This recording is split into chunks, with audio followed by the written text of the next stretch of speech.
Hi, it's Dwyer. GamblersAdvisory.com, free site. DwyerVIP.com, free site. Today is January the 5th, 2018. Keep track of injuries, especially injuries that happen after the date of this video. Let's talk about NFL futures for the NFC. But first, remember, the opinion you should follow should be your own. Just consider this video to be a second opinion from a complete stranger online. Let me say this. I believe in the NFC, you only have three teams that can win the conference, right? And they might not be the three that you think. First, let me just say, it's my belief that the playoffs are different than the regular season. I mean completely different, right? You cannot rely on regular season film. The people who have been to the postseason understand that there are going to be wrinkles by coaches who've been there before, that teams are going to break their tendencies. They're going to have surprises in the postseason. So, it's my belief that you need to bet against first-year head coaches. I don't care how great the numbers look for the Los Angeles Rams. They have a first-year head coach. In my opinion, it's unlikely that that team is going to represent the NFC in the Super Bowl, right? Let me go one step further. They have another whammy. They have a first-year starting quarterback in Jared Goff. Now, I know he was the first pick in the draft, right? I know this is his second year in the league, technically. But you might recall Jeff Fisher started someone else last year. So you have a first-year head coach coupled with a first-year starting quarterback. I think the road is too steep for the Los Angeles Rams. I think you can cross them off the list, right? Let me also say, too, that I also like to bet against coaches, head coaches, who haven't been head coaches before in the playoffs. So, in my opinion, you should cross off the 1 seed, the Philadelphia Eagles.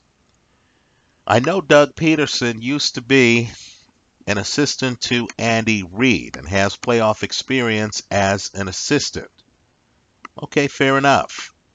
Now he's a head coach. This time it's different. Understand, Doug Peterson and the Eagles were 7-9 in 2016.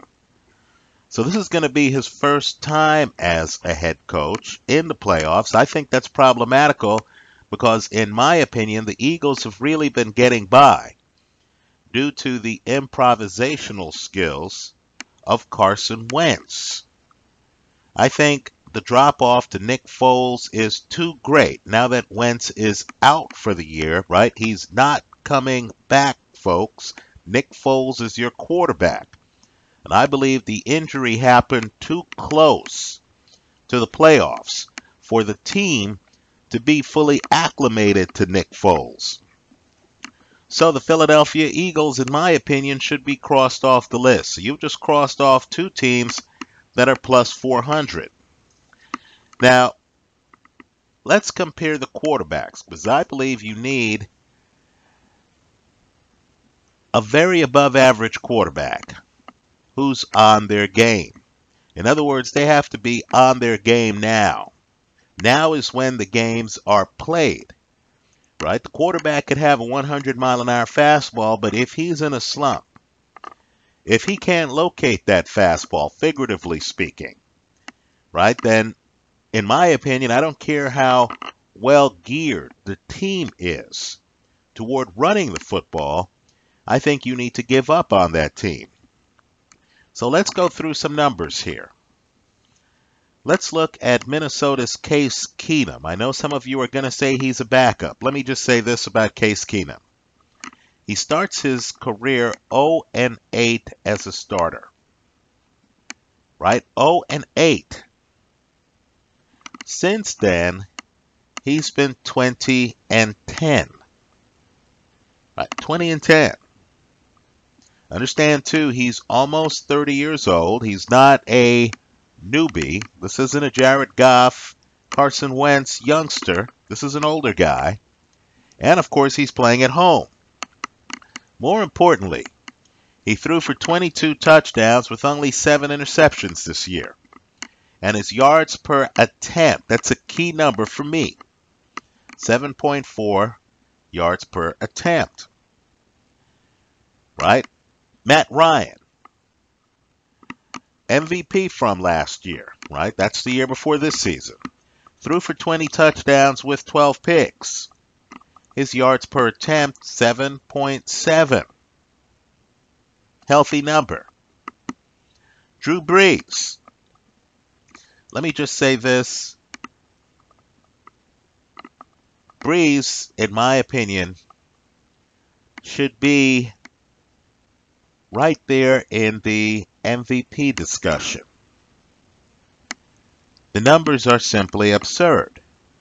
Now, they're not absurd by Drew Brees standards, but I've just given you the TD interception ratios for Case Keenum, the 2 seed in the NFC, Matt Ryan, right, former MVP winner.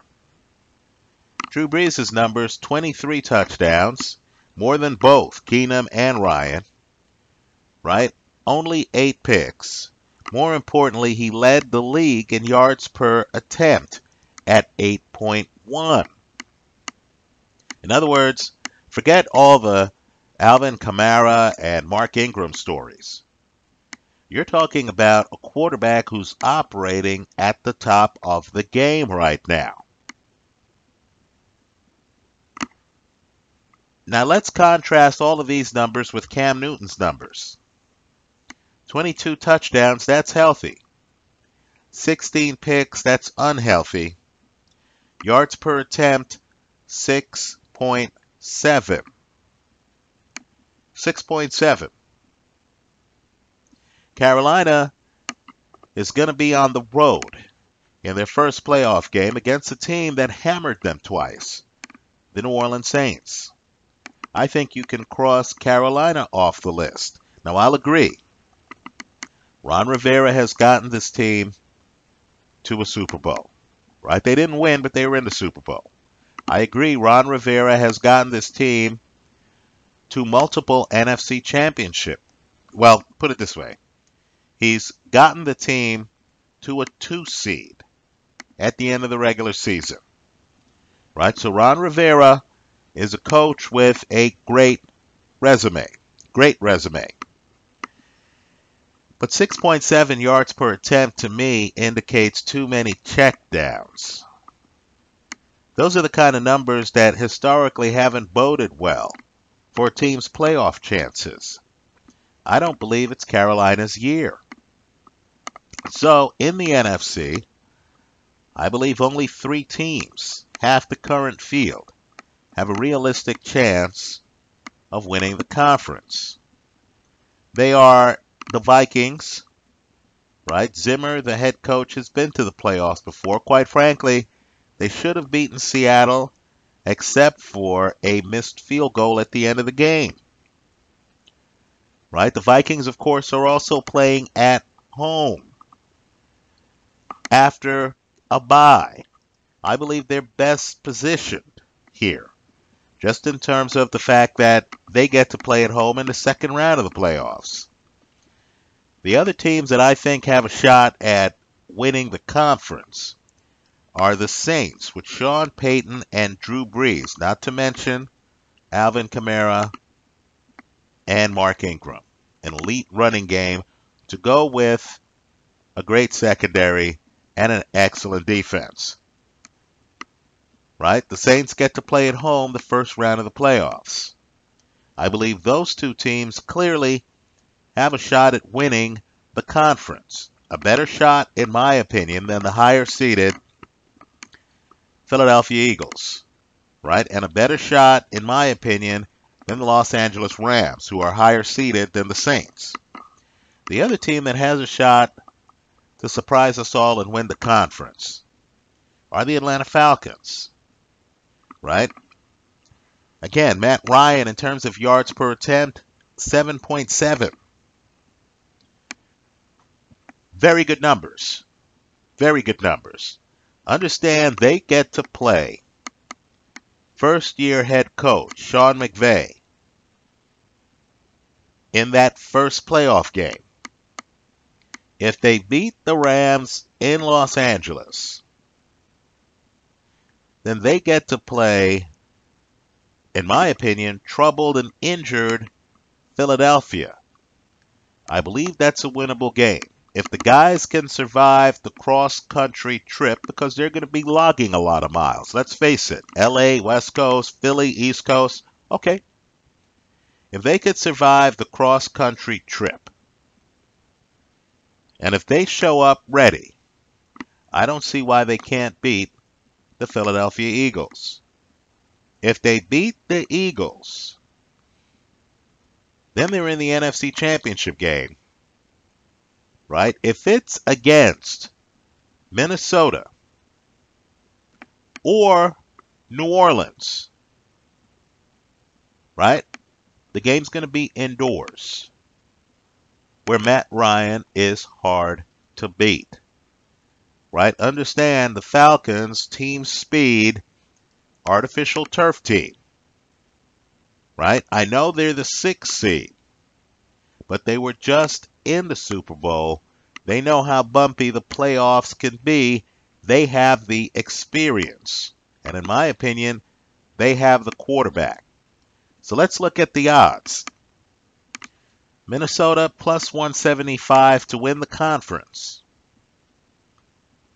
Right? The Saints, you're getting longer odds on the Saints. To me, the Saints are the best play on the board here.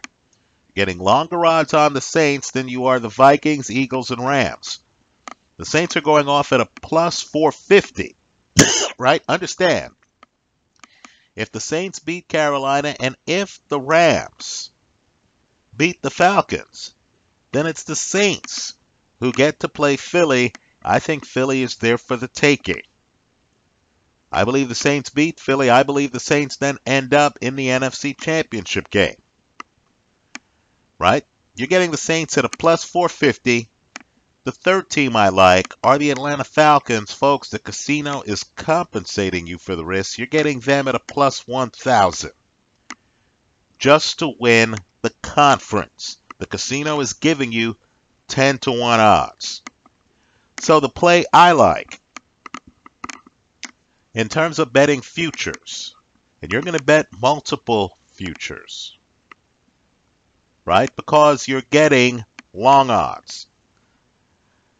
I like a package of the Vikings plus 175, the Saints plus 450, and the Falcons plus 1,000 to win the NFC. But understand the risk involved.